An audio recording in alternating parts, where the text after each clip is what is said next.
فرمائے۔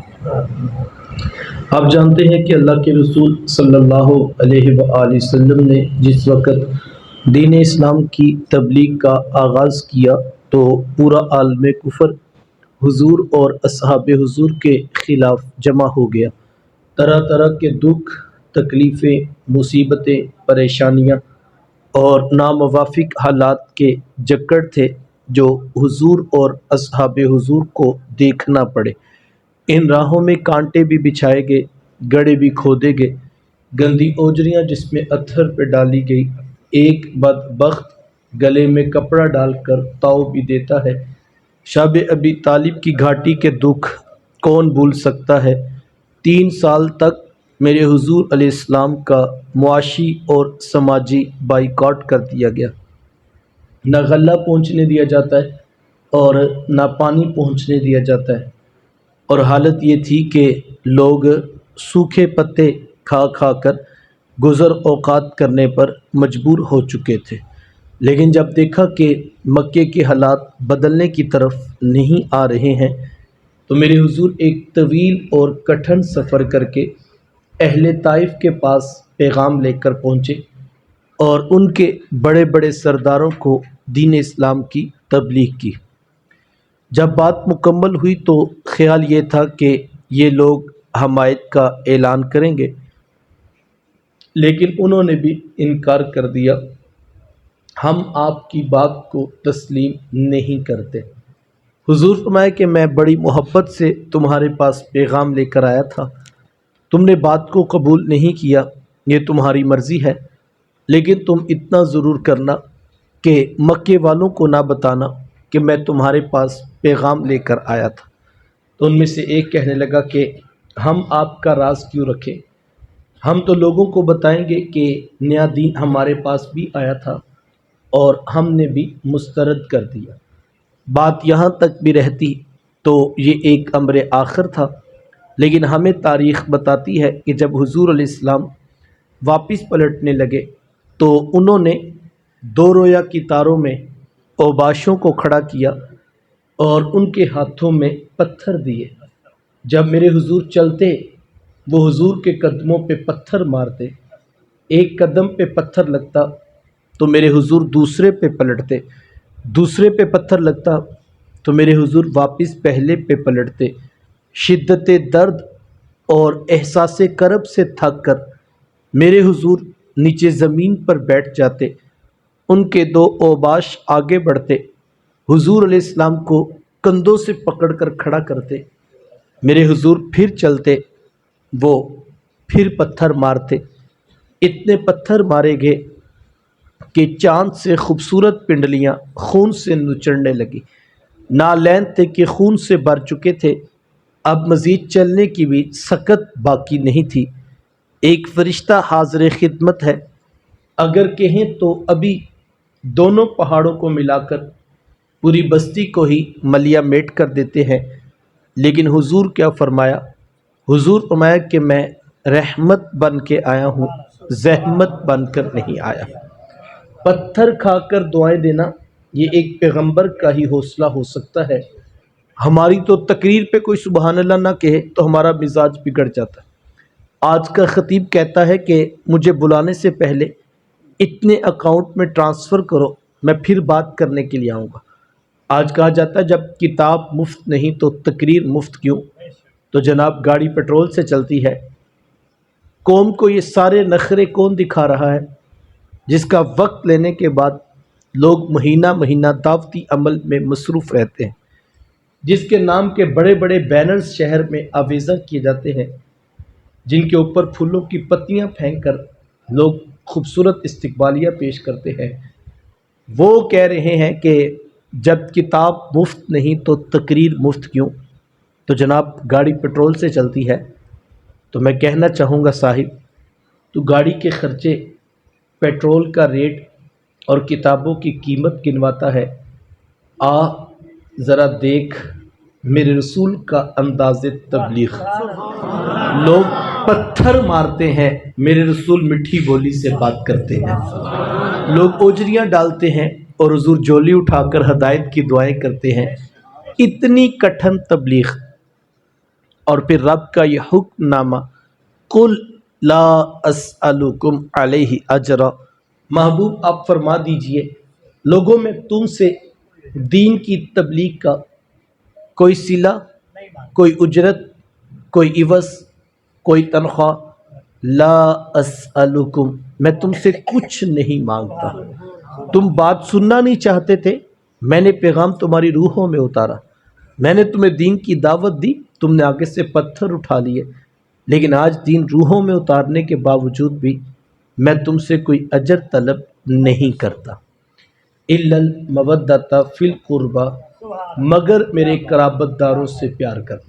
یہ میں تمہیں کہتا ہوں کہ میرے قریبیوں سے محبت، مودت اور الفت کے رشتے کو قائم رکھنا۔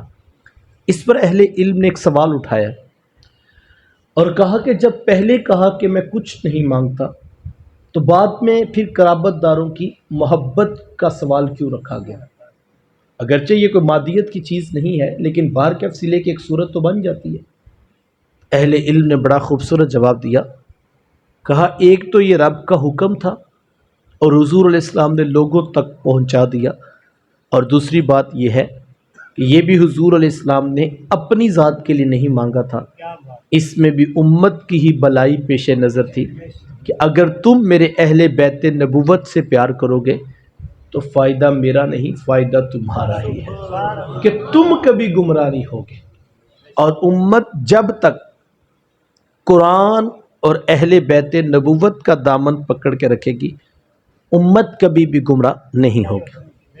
ہمیں حضور علیہ السلام کی سیرت بالکل واضح یہ پیغام دیتی ہے کہ حسنین کریمین رضی اللہ تعالی عنہما کے ساتھ پیار کرنا۔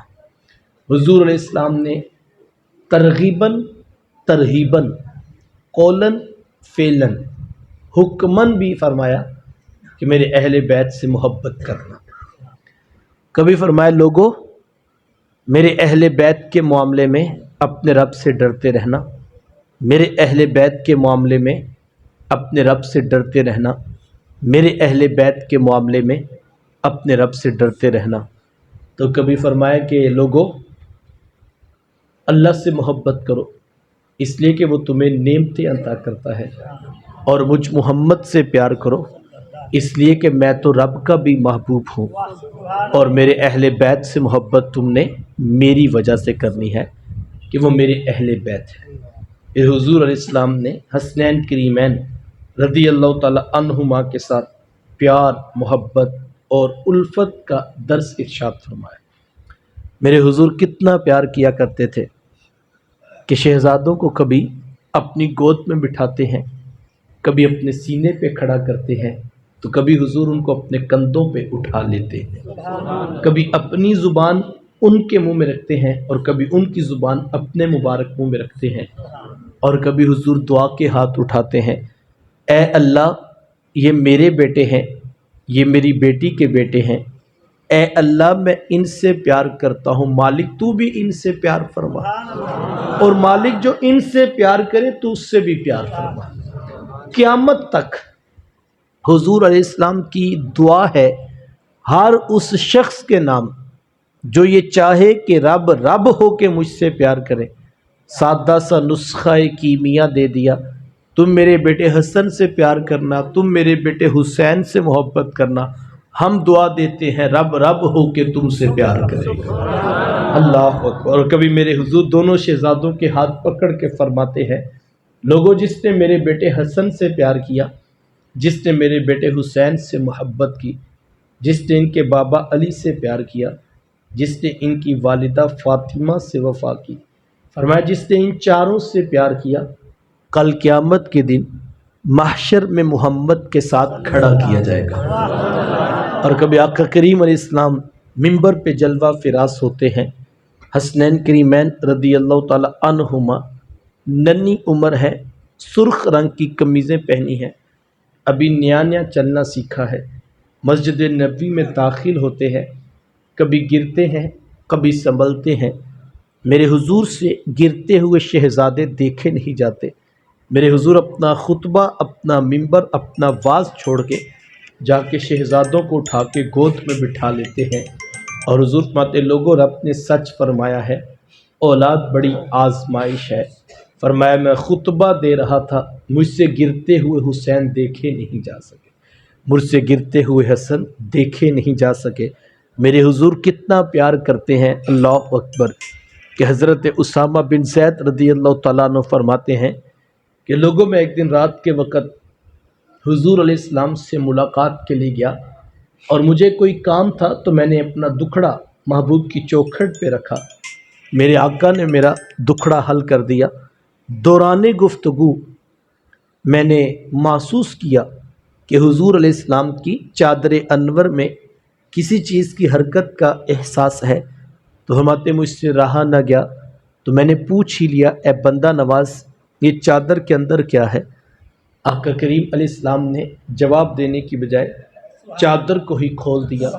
فرماتے میں نے اپنی آنکھوں سے دیکھا محبوب علیہ السلام کے ایک پہلو میں امام حسن ہیں تو دوسرے پہلو میں امام حسین ہیں، اور حضور اسلام نے یوں ان کو اپنی باہوں میں لیا ہے۔ اور کبھی حضرت حذیفہ بن یمان رضی اللہ تعالیٰ عنہ اپنی کہانی سناتے ہیں، فرماتے ایک دن میں اپنی والدہ سے عرض کی، امی اگر آپ مجھے اجازت دیں تو میں مغرب کی نماز حضور علیہ السلام کے پیچھے نہ پڑھ کر آؤں، اور امی میں وعدہ کرتا ہوں کہ میں اپنے لیے اور آپ کے لیے بخشش و مغفرت کی دعا بھی کرواؤں گا۔ تو ماں نے کہا بیٹا پھر دیر کیوں کرتے ہو، جلدی حضور کی چوکھٹ پہ پہنچو۔ فرماتے میں حاضر خدمت ہوا، آقا کریم علیہ السلام جلوہ فراز تھے، مغرب کی آذان ہوئی، اقامت کہی گئی، محبوب علیہ السلام نے نماز پڑھائی، لوگ نماز مکمل کر کے گھروں کو چلے گئے، اور میں وہیں کونے میں بیٹھ کر انتظار کرنے لگا۔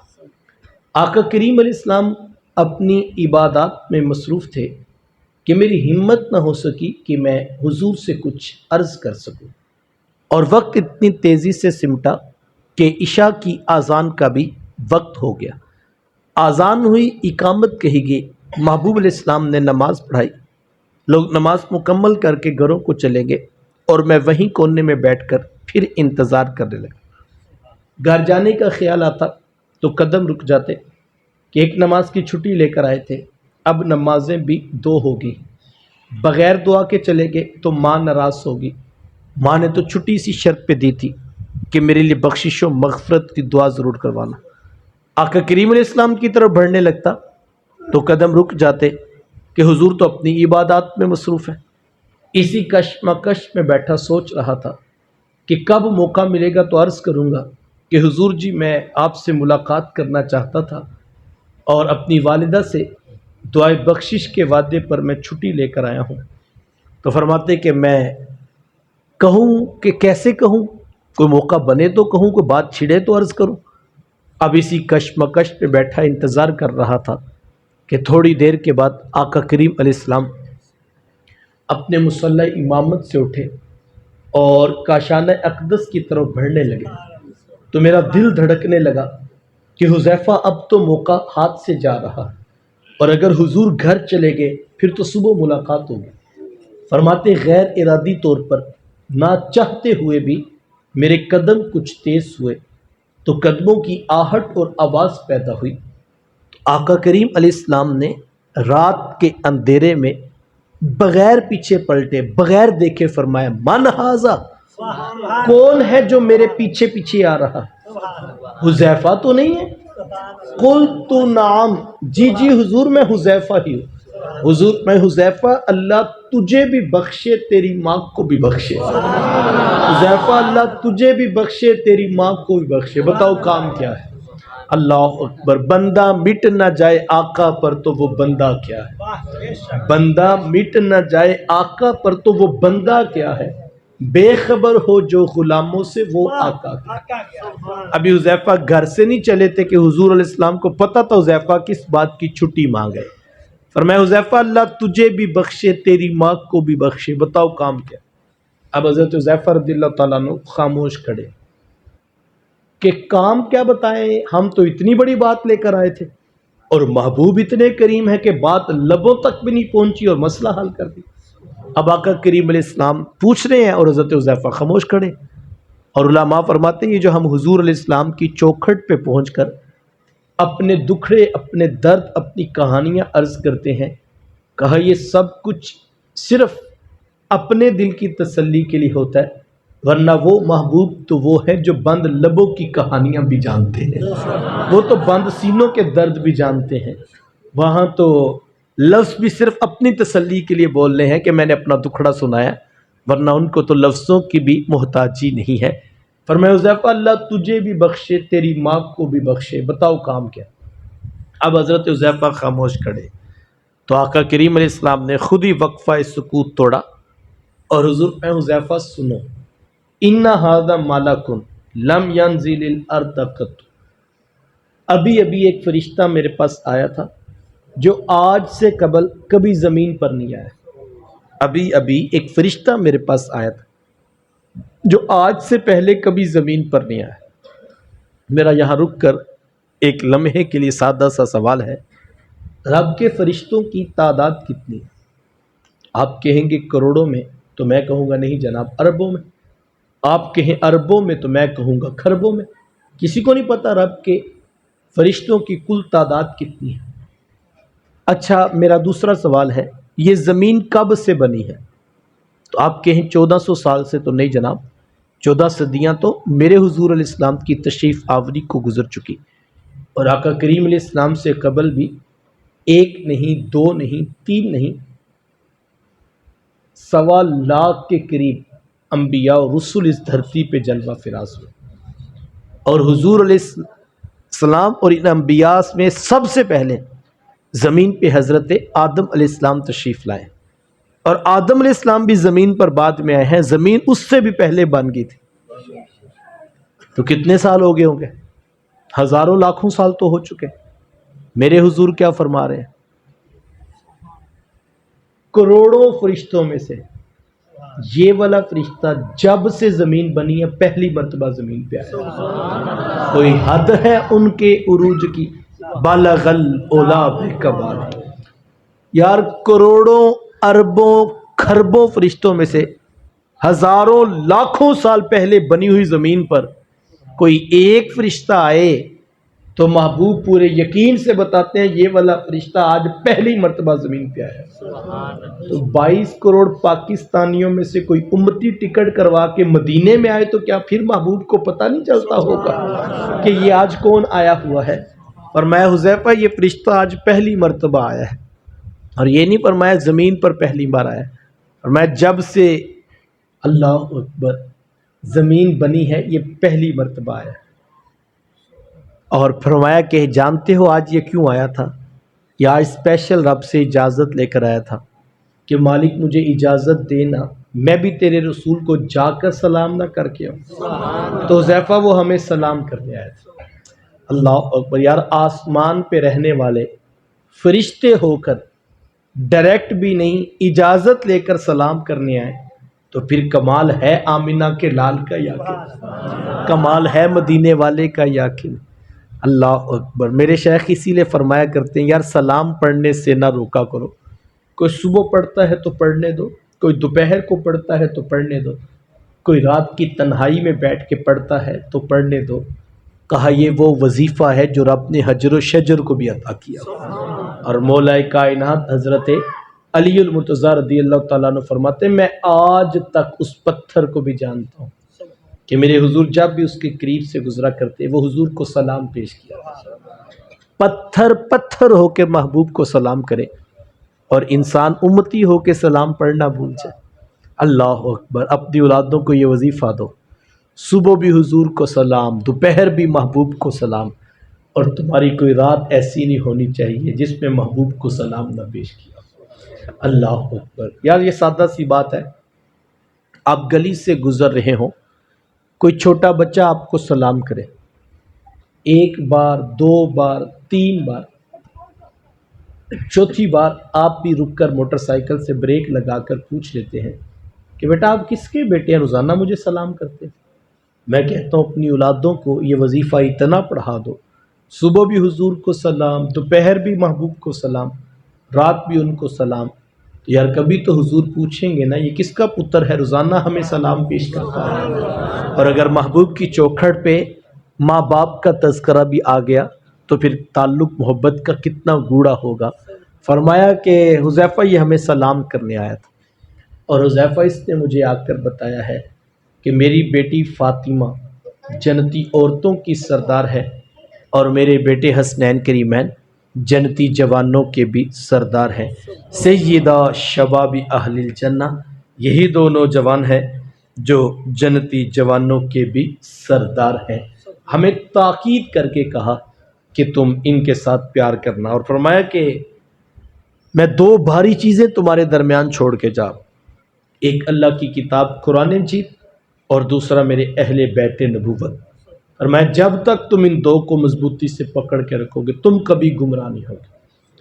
کون دو؟ ایک قرآن مجید اور ایک اہل بیت نبوت. ان دونوں کے مجموعے کا نام ہدایت ہے. اگر آپ نے قرآن ہاتھ میں پکڑا ہے اس کا تیقن آپ کے پاس ہے، لیکن آپ اہل بیت نبوت کا ذکر آتے ہی ماتھے پہ شکن آنے لگتے ہیں، اور آپ کہیں میں قرآن کا محقق ہوں، میں مفسر ہوں، میں لفظ لفظ پہ گھنٹوں تقریر کر سکتا ہوں، شان نزول سے لے کے اسباب و علل تک کی بحث میں چھیڑ سکتا ہوں، آپ بہت کچھ ہوں گے صاحب. آپ محقق قرآن کہلا لیجئے، آپ خود کو مفسر قرآن لکھ لیجئے، لیکن معذرت کے ساتھ آپ ہدایت یافتہ نہیں ہیں. ہدایت کے لیے لازم ہے قرآن کے ہوتے ہوئے بھی اہل بیت نبوت کا دامن ہاتھ میں ہو. اور اگر آپ نے اہل بیت نبوت کا دامن تو بڑی مضبوطی سے پکڑا ہے، لیکن قرآن مجید کی حقانیت اور سچائی کا بھی تیقن دل میں نہیں ہے، تو پھر بھی آپ ہدایت یافتہ نہیں ہیں. آپ دہائی دیتے پھر اہل بیت نبوت کے نام کی، لیکن ہدایت یافتہ نہیں. ہدایت کہاں ہے؟ دونوں چیزوں کے مجموعے کا نام ہدایت ہے. اب میں اور آپ ایک لمحے کے لیے اپنے اندر اتر جائیں اور ہم دیکھیں ہمارا قرآن سے کتنا تعلق ہے اور ہمارا اہل بیت نبوت کے مشن کے ساتھ کتنا تعلق ہے. قرآن مجید سے ہمارا کتنا تعلق ہے. میں اپنا محاسبہ کروں، آپ اپنی اندر اتر کر دیکھیں. میں زیادہ پرانی بات نہیں کرتا، یہ گزشتہ ماہ آپ نے بھی سنا، سویڈن کے اندر ایک بدبخت شخص نے قرآن مجید کے اوراق کو نظر آتش کیا اور اپنے خود سے باطنی کا اس نے اظہار کیا. پوری قوم احتجاج کرنے کے لیے روڈ پر نکل آئی. لوگوں نے سڑکیں بلاک کی، کسی نے قرآن مجید پڑھا، کسی نے سڑک پہ آ کے قرآن مجید ہاتھ میں اٹھا کے کہا کہ ہم قرآن کے ساتھ کھڑے ہیں، اور کسی نے سوشل میڈیا پہ کمپین چلائی کہ جناب سویڈن کے مصنوعات کا بائیکاٹ کیجئے. احتجاج کے یہ سارے رنگ اپنی جگہ، میں کسی کا انکار نہیں کرتا. میرا سادہ سا سوال ہے، جس دن سے قرآن مجید کی بے حرمتی ہوئی اس دن سے لے کر آج کی اس گھڑی تک میں دیکھوں میں نے قرآن کی کیا خدمت کی. آپ اپنا محاسبہ کریں، آپ نے کتنی مرتبہ قرآن کھول کے پڑھا. اور اگر ہمیں مدت ہوگی ہم نے کبھی قرآن مجید کھول کر نہیں دیکھا تو پھر ہمیں اعلان کرنے کی ضرورت نہیں کہ ہم قرآن کے ساتھ کھڑے. میں نے کہا تھا کہ قرآن مجید کو ضرورت بھی نہیں ہے، آپ اعلان نہ کریں. قرآن مجید بے نیاز رب کا کلام ہے، اس کو ضرورت نہیں کہ اس کے ساتھ آ کے کھڑا ہو. تو پھر شاید آپ سمجھ رہے ہو یا میں سمجھوں کہ قرآن کی طاقت میں اضافہ ہوگا. قرآن کو یہ ضرورت نہیں ہے. قرآن بے نیاز رب کا کلام ہے. قرآن تو تنہا اللہ اکبر ابو جہل سے لے کر آج کے ابو لہب تک قرآن اکیلا میدان میں کھڑا ہے. قرآن کو ضرورت نہیں ہے. قرآن تو واضح کہتا ہے کہ اگر اس جیسی کوئی ایک آیت بھی ہے تو لا کر دکھا دو. تو قرآن مجید کو حمایت کی ضرورت نہیں ہے. سوال یہ ہے میں کہاں پہ کھڑا ہوں، سوال یہ ہے آپ کہاں پہ کھڑے ہیں. 20 سال ہو گئے زندگی کے، 25 سال بیت گئے، 30 سال بیت گئے، 40 سال ہو گئے. ہم نے کاروبار کیے، دکانیں بنائی، بیٹے بیرون ملک بھی گئے، مکان کچے سے پکے ہو گئے، ہم نے پلاٹ بھی خرید لیا، ہم نے زرعی رقبہ بھی بنا لیا. سوال یہ ہے ہم نے قرآن کے ساتھ کیا تعلق قائم کیا. اگر 40 سال ہو گئے، 50 سال ہو گئے اور ہمیں اوپر سے دیکھ کے بھی قرآن پڑھنا نہیں آیا تو ہم دیکھ سکتے ہیں ہم کتنے ہدایت یافتہ ہیں. مجھ سے ابھی قبل بات کچھ دوست کر رہے تھے، کہیں بیٹھے تھے ہم کہ مسئلہ کیا ہے. میں نے کہا علم شعور کا مسئلہ ہے، اور شعور ہمیشہ قرآن مجید کی آیات سے ملے گا. ہم نے اوپر سے دیکھ کے قرآن پڑھا، ہمیں معنی مطلب ہی نہیں پتا، ہمیں مفہوم ہی نہیں پڑا. اور اوپر سے دیکھ کے بھی وہ رمضان میں کھولا تھا یا بچپن میں ہمیں کسی نے پڑھایا تھا. ہمیں تو اوپر سے دیکھ کے قرآن نہیں پڑھنا آتا صاحب، ہمیں تو اس کا معنی مطلب مفہوم ہی نہیں پتا. دیکھو آپ کو پتہ ہی نہیں ہے کہ آپ کی جیب میں لاکھوں روپے پڑے ہیں تو آپ اس سے فائدہ تو نہیں اٹھا سکتے. فائدہ تو تبھی ہے کہ آپ کو شعور ہو کہ کون سی چیز کتنی قیمتی ہوتی. اور جب تک ہم قرآن مجید کو سمجھ کر پڑھنے کا مزاج نہیں پیدا کریں تب تک نتائج کبھی تبدیل نہیں ہوں. اب اتنے لوگ بیٹھے ہیں اور ہمارے یہاں ایک محافل کا ٹرینڈ اور کلچر بھی ہے. لوگ ماشاءاللہ محافل میں کثرت سے آتے ہیں. بعض کا دوست ہم سے بھی پوچھتے ہیں اتنی محفلیں ہوتی ہیں فرق کیا پڑے گا؟ تو میں نے کہا محافل میں تو اصل میں سبق سننا ہوتا ہے. اصل بعض کا ہوتا ہے ہم کہتے ہیں مجمع بھی بہت اچھا تھا, لنگر بھی پورا ہو گیا, لوگ بھی آئے تھے, نعت خواں بھی ٹائم سے آگے, محفل ہوگی, کام ماشاءاللہ بڑا اچھا ہو گیا, اختتام ہو گیا, ماشاءاللہ بہت اچھا ہو گیا, ایک کام مکمل ہو گیا. ایک لحاظ سے دیکھیں تو واقعی پروگرام اچھا ہو گیا, کام مکمل ہو گیا. لیکن میں کہتا ہوں حقیقت میں اگر دیکھیں تو اصل کام شروع ہی محفل ختم ہونے کے بعد ہوتا ہے کہ ہم نے جو سنا تھا اس کے اوپر ہم نے عمل کتنا کیا. میں دیکھوں آپ اپنا محاسبہ کریں, اور اگر ہم عمل کرنے کے لیے آمادہ نہیں ہیں, ہم ہیں عاشق رسول لیکن ہم ایسے بدنصیب عاشق ہیں جن کو محبوب کی کتاب پڑھنی نہیں آتی. ایک ایسے عاشق ہے جن کو محبوب کی کتاب ہی نہیں پڑھنی آتی. اور دوسرا بڑا مسئلہ ہے ابھی تک یہ شوق ہی نہیں پیدا ہوا کہ محبوب کی کتاب بھی پڑھنی. ان کو نعت خواں کے سور, گلے, راگ, شعر, قوالیاں تو نشہ دیتی ہیں, محبوب کی کتاب سمجھ نہیں آتی. کاش کہ ہم محبوب کی کتاب سے عشق کریں. دیکھو ہمیں یہ فکر تو ہے ہمارے بچے کے میٹرک میں نمبر تھوڑے آئے, ہمیں یہ ٹینشن تو ہے ہمارے بیٹے کا ویزا نہیں لگ رہا, حضرت صاحب دعا فرمائے بیٹا بیرون ملک چلا جائے, معیشت مضبوط ہو جائے. ہمیں یہ فکر بھی ہے کہ جناب ہمارا مکان پکا نہیں ہو رہا. ہمیں یہ ٹینشن بھی ہے کہ ہمارا کاروبار اچھا ہو جائے. یہ ٹینشن کس دن فکر لگے گی کہ جناب 25 سال کا بیٹا ہو گیا, محبوب کی کتاب پڑھنی نہیں آتی. کوئی کبھی اس لیے بھی وظیفہ لینے گیا کہ میں 20 سال ہو گئے کوشش کرتا ہوں لیکن ابھی تک قرآن کا حقیقی فہم اور نور میرے اندر نہیں اترا. کوئی وظیفہ بتا دو, کوئی دم کر دو, کوئی پانی کا گھونٹ پلا دو کہ مجھے جو ہے وہ قرآن کی آیات سمجھ آنا شروع ہو جائے, میری زندگی قرآن کے بتائیے. اس کا وظیفہ تو کوئی بھی نہیں مانگتا, اس کا دم تو کسی نے بھی نہیں آج تک کروایا کہ یار مجھے قرآن مجید سمجھ آنا چاہیے, مجھے آیات بھول جاتی ہیں, میں قرآن پورا یاد رکھنا چاہتا ہوں. یہ فکر, یہ تڑپ, یہ لگن کب پیدا ہوگی؟ ہمارا تو ابھی تک 2 دنی 4 کا حساب ہی سیدھا نہیں ہو رہا, اور 50-60 سال تو زندگی کے بیت گئے صاحب, اور ساری زندگی ایسے ہی بیت. ابھی میں نے شروع کی گفتگو میں دیکھ رہا تھا 35 منٹ گزر گئے. تو کیا ملے گا؟ کہانی تو ایسے لمحہ بلمحہ ہمارے ہاتھوں سے نکل رہی. تو جب تک ہم قرآن مجید کو سمجھ کر نہیں پڑھیں گے, کام تو اگلا ہے کہ جو قرآن ہم نے اتارا اس کے اوپر تم نے عمل کرنا ہے. اور واضح اتارنے والے نے, بھیجنے والے نے مقصد بیان کیا, الذی خلق الموت والحیات لیبلوکم ایکم احسن عملا. ہم نے زندگی اور موت کو پیدا اس لیے کیا ہے, کون ہے جو اچھے اعمال لے کر ہمارے پاس آتے. ہم یہاں نیکیاں جمع کرنے آئے تھے, ہمیں اتارا گیا تھا زمین پر کہ تم خیر, بلائی اور اچھائی کے کام کر کے آنا, اور تم نے شر سے بچنا, بس یہ تمہاری ذمہ داری. تم ڈاکٹر بننا چاہتے ہو بن جاؤ, انجینئر بننا چاہتے ہو بن جاؤ, کوئی مسئلہ نہیں. کاروبار کرنا چاہتے ہو, استاد بننا چاہتے ہو, عالم بننا چاہتے ہو, قاری بننا چاہتے ہو, حافظ بننا چاہتے ہو, تم تاجر بننا چاہتے ہو, تم پلمبر ہو, تم الیکٹریشین ہو, تم ترخان ہو, تم جو کرنا چاہتے ہو کر لو. کٹھی صرف نیکیاں کرنی ہیں, بچنا صرف گناہ سے, اس لیے تمہیں زمین پہ اتارا. اگر آپ کاروبار کرتے ہیں, نتیجے میں نیکیاں 1 مہینے کے بعد کٹھی کر رہے ہیں, آپ کا کاروبار قبول ہے.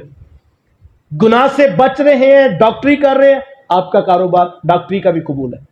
لیکن اگر آپ ممبر پہ بھی بیٹھے ہیں لیکن آپ قرآن کی آیتیں بھی بیچتے ہیں, اور آپ دین بھی سیدھا بیان نہیں کرتے ہیں, اور گناہ کے بھی نہیں بچتے ہیں, تو مقصد کام سب مسئلہ نہیں ہے, کام کون سا اختیار کریں.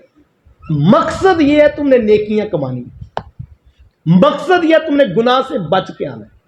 یہ 2 کام دے کر بھیجا. کہا ہماری حدود نہیں توڑنی, ضابطہ نہیں توڑنا, قانون نہیں توڑنا. تم پوری دنیا گھوم کے آ جاؤ, کوئی مسئلہ نہیں. تم لاکھوں, کروڑوں, اربوں, خربوں کی کاروبار کرو, کوئی ٹینشن نہیں, قانون نہ توڑنا ہمارا. اور قرآن نے ایسے لوگوں کی شان بیان کی. قرآن نے کہا رجال لا تلہیہم تجارت ولا بیع عن ذکر اللہ. کہا محبوب ایسے مرد بھی گزرے ہیں, ایسے ایسے مرد بھی آئے ہیں, اللہ اکبر, کہ تجارت, کاروبار, خرید و فروخت انہیں ایک لمحے کے لیے اللہ کی یاد سے غافل نہ کر سکے.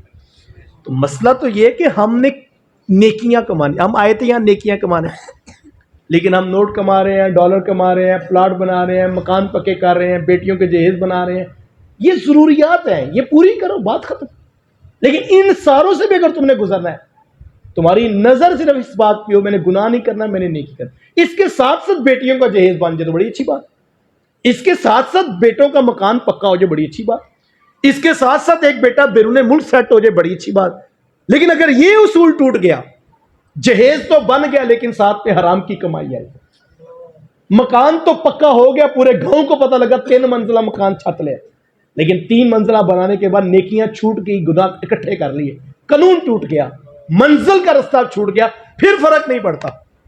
اور اگر تم نے بیٹیوں کو ٹرک بھر کے جہیز نہیں دیے، تم نے 3 کپڑوں میں مختصر سے سامان میں رخصت کیا، لیکن وہ جو 4 چیزیں بھی دی تھی وہ 100% حلال کے پیسوں کی تھی. تمہارا مکان کچا تھا لیکن تمہارا ایمان پکا تھا، تم کامیاب نکلے. لیکن اگر یہ ضابطہ ٹوٹ گیا، تم سمجھے میں بڑا کامیاب ہوں، بعض لوگ کہتے ہیں میں فری ہو گیا ہوں، ماشاءاللہ میں نے بیٹیوں کی شادی بھی کر دی، بچے بھی سیٹ ہو گئے، میں فری ہو گیا. ساری زندگی خیانت کرتے، جھوٹ بولتے، دھوکہ دیتے، فراڈ کرتے گزری، تم کیسے فری ہو گئے میاں؟ آگے پورا حساب کھڑا ہے. تو اصل چیز یہ ہے، سوال یہ ہے کہ جو جس مقصد کے لیے اس نے اتارا تھا وہ مقصد پہ نظر ہے، اس مقصد پہ نظر ہے، پوری دنیا گھوم کے چلے جاؤ کوئی مسئلہ ہی. تو کسی نے بادشاہ وقت سے پوچھا تھا کہ تو سارا نظام کیسے چلا؟ تو اس نے کہا میری بس اللہ کا خوف ہے میرے سینے میں. اس نے کہا نہیں یہ کیسے بات ہو سکتی، تجھے کیسے، یہ تو دنیا دار. اس نے کہا میں بس اپنا معاملات چلاتا ہوں اس طرح، میں اسی طرح. تو خیر وزیر غصے میں آ گیا، اس نے کہا کہ نہیں یہ کیسے ہو سکتا ہے، تو بے خبر ہے. اس نے کہا چلو میرے لیے سزا بات میں تجویز کرنا، یہ پانی کا گلاس ہے اور یہ پیالہ تم نے ہاتھ میں پکڑنا ہے اور پورے شہر کا چکر بھی لگا کے آنا ہے، شہر بھی دیکھنا ہے، اور ساتھ میں پانی کا ایک قطرہ بھی نہیں گرنا چاہیے. اور ساتھ میں جلاد بھیج دیا، کہا جب پانی کا قطرہ گرے تم نے نہ دائیں دیکھنا نہ بائیں، تم نے گردن کاٹ دینی. بس 2 ٹوک فیصلہ ہے، شہر سے گزر کے آنا ہے لیکن پانی کا قطرہ نہیں گرنا چاہیے. اور ساتھ میں جلاد کو بھیجا، تلوار ہاتھ میں پکڑا دی، کہا جہاں پہ قطرہ گرے وہیں پہ گردن اتار دو. اب وہ وزیر پیالہ ہاتھ پہ پکڑا ہے، دائیں بائیں بازار سے گزرتا ہے لیکن نظر پیالے کے اوپر ہے کہ قطرہ پانی کا نہ گر جائے. شام کو جب واپس آیا تو ایک قطرہ بھی نہیں گرا تھا، جلاد بھی کھڑا مسکرا رہا. کہا کیا ہوا؟ تم تو کہتے تھے چل ہی نہیں سکتا نظام، جب بندہ دنیا میں جاتا ہے تو گناہ ہو جاتا ہے. کہا پانی کا قطرہ تو نہیں گرا. گناہ کیسے ہو جاتا ہے؟ یہاں پانی کا قطرہ نہیں گرا. تم کہتے ہو بچنا مشکل نہیں، پانی کا قطرہ کیوں نہیں گرا؟ کہا جب گرنے کا خیال آتا تو اس کی چمکتی ہوئی تلوار مجھے روک لیتی تھی اور میں قطرہ گرنے سے بچا لیتا، اور پانی کا ایک قطرہ بھی نیچے نہیں گرنے دیا. کہا تیری گردن پہ اگر جلاد کی تلوار ہو تو پانی کا قطرہ نہیں گرتا، اور میرے اوپر احکم الحاکمین کا خوف طاری ہے، میرے سے کیسے خیانت ہو سکتی ہے؟ تجھے تو اس تلوار کا ڈر ہے، مجھے احکم الحاکمین کے ذات کا ڈر ہے، مجھے قبر کی تاریک رات کا ڈر ہے، میں کیسے خیانت کر سکتا ہوں؟ لیکن یہ ہوگا تو تب جب ڈر ہوگا، جب خوف ہوگا، مقصد پہ نظر ہوگی، تب سب کچھ تب ہوگا.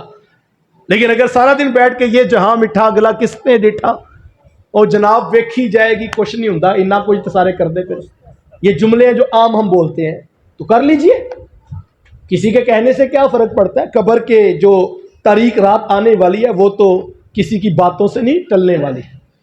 اللہ تو خود قرآن مجید میں فرماتا ہے فلولا اذا بلغت الحلقوم وانتم حینئذ تنظرون. اللہ مطلب تم اتنے طاقتور تھے جب تمہارے سامنے بیٹے کی موت واقع ہونے لگی اور اس کے حلق تک موت پہنچ گئی تھی اور تم پاس بیٹھے دیکھ رہے تھے، تو تم نے موت روک کیوں نہیں لی؟ تم اتنی باتیں کرتے ہو، تم یہ کہتے ہو میں یہ کر دوں گا وہ کر لوں گا، تو تم وہ پاس بیٹھے تھے، تمہارا ہی بیٹا مر رہا تھا، تمہارا عزیز مرنے کے قریب تھا اور تم اپنی آنکھوں سے دیکھ رہے تھے. تم ساری دنیا کے ڈاکٹر بھی اکٹھے کر کے گلے تک پہنچی موت تو ٹال نہیں سکے. تو جب موت آنی ہے اٹل حقیقت ہے صاحب. تو میں نے یہ ایک قرآن کی آیت آپ کے سامنے رکھی ہے نا، مجھے اپنی کیفیت کا پتہ، آپ اپنا اندازہ لگا لیں. اس ایک آیت کی تشریح کرتے ہوئے میرے ذہن میں تو کوئی دوسرا تصور نہیں آیا. تو یار جس قرآن کی ایک آیت میں اتنی روشنی ہے، اس قرآن کی ہزاروں آیتوں میں کتنے اجالے ہیں. لیکن یہ فکر تو تب لگے گی جب قرآن پڑھیں گے. اور اگر ہمیں شعر کی دھن سواد دیتی ہے ہمیں نعت خاں کا سر والا گلا سواد دیتا ہے اور ہمیں قوال کی قوالی نشہ دیتی ہے، تو پھر مسئلہ ہمارا ہے، قرآن ہم نے کھولا ہی نہیں ہے، ہم نے قرآن پڑھا ہی نہیں ہے۔ قرآن پڑھنے کا مزاج پیدا کریں، سفر کریں اس کے لیے، محنت کریں اس کے لیے، علماء کی دہلیز پہ جائیں، ہر بار دم کرانے نہ نکلیں، پہاڑوں پہ کبھی جا رہے ہیں کبھی کسی جگہ جا رہے ہیں، کوئی ایک اتوار کی چھٹی کریں اور جو ہے کوئی صاحب درد تلاش کریں، اس کو کہیں مجھے قرآن کا مطلب معنی مفہوم سکھا دو، میں ہر اتوار کو تمہارے پاس آیا کروں۔ قرآن سیکھنے کے لیے سفر کیجئے۔ میں آپ سب کو دعوت پیش کرتا ہوں، بہت سارے رستے ہیں۔ میں نے کسی جگہ پہ درس دیا تو کوئی صاحب مجھے کہنے لگے کہ یہ کیسے ممکن ہے، میں تو جو ہے قرآن پڑھنا چاہتا ہوں لیکن مجھے آج تک کوئی قرآن پڑھانے والا نہیں ملا۔ میں تو اس کو نہیں مانتا۔ میں نے کہا یہ موبائل تھا نا، تو پہلے بٹنوں والا موبائل لوگ استعمال کرتے ہیں، جب یہ نیا نیا آیا تو لوگوں نے کہا یہ بہت بھاری ہے، بڑا ہے اور یہ جیب میں موبائل رکھنا بڑا مشکل ہے، لیکن جیسے اس کے فوائد سمجھ آئے، اس کی جو ہے وہ نفع سمجھ آیا کہ اس سے کاروبار کو بھی فائدہ ہوتا ہے، اس سے دنیا کی جو ہے چیزوں کی بھی معلومات ملتی ہے، تو میں نے دیکھا جس کو انگریزی نہیں بھی نہ آتی اس کو بھی یہ چلانا اب آ گیا ہے، کیونکہ اس کو پتہ ہے۔ پہلے لوگ کہتے تھے کال کیسے ملانی ہے، اس کے اوپر تو بٹن ہی کوئی نہیں ہے، لیکن جب ہمیں پتہ لگا اس سے فائدہ جڑا ہے تو ہم نے کوئی بندہ ڈھونڈ لیا، 60 سال کا بوڑھا، اس کو بھی پتہ ہے بیٹے کی کال بیرون ملک سے آتی ہے، اس پہ اس کی تصویر بھی دکھائی دیتی ہے، اس نے اپنی ضرورت کا اس نے بھی استعمال کرنا سیکھ لیا اور وہ بیٹے کو کال ملا لیتا ہے۔ اپنی ضرورت پتہ لگے تو ہم اس کو چلانا سیکھ لیتے ہیں، جو کہ سارا انگریزی میں ہے۔ انگریزی ہمیں آتی نہیں ہے، وہ تو کسی نے نہیں کہا میں نہیں اس کو استعمال کرتا، مجھے آتی نہیں انگریزی۔ قرآن تو صرف عربی میں تھا، اور قرآن کو خود کہتا ہے ہم نے عربی میں اتارا اس لیے کہ تمہیں صحیح طرح سمجھ آ جائے۔ تو اگر ہم نے اس کو سمجھنے کے لیے کوشش کریں گے، تڑپ پیدا کریں گے، پھر ہمیں کوئی جوان بھی ملے گا، کوئی عالم بھی ملے گا، کوئی قاری بھی ملے گا، پھر ہماری تڑپ پیدا ہو جائے گی۔ جب تڑپ پیدا ہوتی ہے تو پھر چیزیں نظر آنا شروع ہو جاتی ہیں۔ تو جب ہمارے اندر تڑپ ہی نہیں پیدا ہو رہی تو پھر مسئلہ ہماری تڑپ کا ہے، ہمارے اندر کی پیاس کا ہے۔ میں آپ کو دعوت پیش کرتا ہوں، اپنے حصے کی شمع روشن کیجئے۔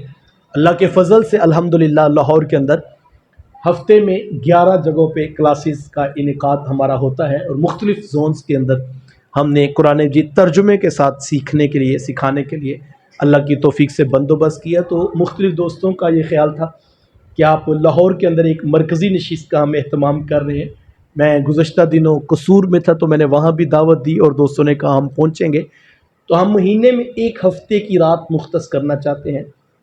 وہ سوشل میڈیا پہ اشتہار بھی آ جائے گا اور دعوت بھی آ جائے گی کہ ہفتے کی، مہینے میں کوئی ایک رات آپ لاہور اگر تشریف لا سکیں تو چائے کھانا رہنے کا بندوبست بھی ہم انشاءاللہ کریں گے، اور دوسرا یہ ہے کہ ایک رات 6 یا 7 گھنٹے کی ہم جو ہے قرآن مجید پڑھنے کی نشست رکھیں گے، جس کے اندر ترجمہ، معنی اور مفہوم کے ساتھ اللہ نے توفیق دی تو ایک رات میں ایک پارہ ہم قرآن مجید کی تفسیر کا ختم کریں گے۔ اور میں کہتا ہوں اگر وہ 7-8 گھنٹے آپ لاہور میں ہمارے پاس اسلامک سینٹر میں تشریف لائیں تو ایک رات بیٹھ کے ہم پورا پارہ جو ہے وہ اوپر سے دیکھ کر تلفظ کے ساتھ اور پھر جو ہے وہ معنی، مفہوم، تشریح کے ساتھ سیکھیں گے۔ اتوار کی ویسے چھٹی ہے تو پھر جو ہے وہ پورے مہینے کے لیے ہمیں سبق مل گیا کہ اب پورا مہینہ ہم نے وہی پارہ بار بار پڑھنا ہے، اور روزانہ اگر پڑھنے کی عادت بن جائے تھوڑا تھوڑا تو اگلے مہینے آئیں گے پھر دوسرا پارہ، پھر اگلے مہینے آئیں گے پھر تیسرا پارہ۔ تو اس طرح اللہ نے چاہا تو 30 راتوں میں اللہ کی توفیق سے زندگیاں ہوئی تو پورا قرآن ترجمے سے ہم سیکھ لیں گے۔ تو اتنا وقت ضرور نکالیے زندگی۔ اس کے علاوہ بہت سارے آپشن ہیں، یہ تو ہم ایک دعوت پیش کر رہے ہیں دوستوں کو۔ جب آپ سوچنا شروع کریں گے اللہ کئی راہیں، کئی حل جو ہے وہ دلوں میں اتار دے گا۔ آئیے اپنے حصے کی شمع روشن کیجئے، قرآن مجید کو سیکھنے کا عہد کیجئے۔ قرآن کے ساتھ اجالے ہیں، قرآن کے ساتھ روشنی ہے، قرآن کے ساتھ دنیا بھی ہے، اور قرآن سے یقین جانے 3-4 ماہ لگا کر آپ قرآن سے دوستی لگا لیں۔ پہل آپ کو کرنا پڑے گی، چونکہ قرآن تو بے نیاز رب کا کلام، اس کو تو ضرورت نہیں ہے۔ پہل آپ کیجئے، قرآن کے دامن سے وابستہ ہو جائے، اور اگر قرآن نے آپ کا ہاتھ پکڑ لیا پھر آپ مطمئن ہو جائیں۔ قرآن جس کا ہاتھ پکڑتا ہے پھر محشر سے جنت تک چھوڑ کے آتا ہے۔ قرآن پھر یاری پکی لگاتا ہے۔ قرآن جو ہے وہ کل محشر میں شفا اور سفارش بھی کرے گا اور شفاعت بھی کرے گا۔ اللہ کی بارگاہ میں دعا گو ہوں، اللہ مجھے آپ کو توفیقات عمل نصیب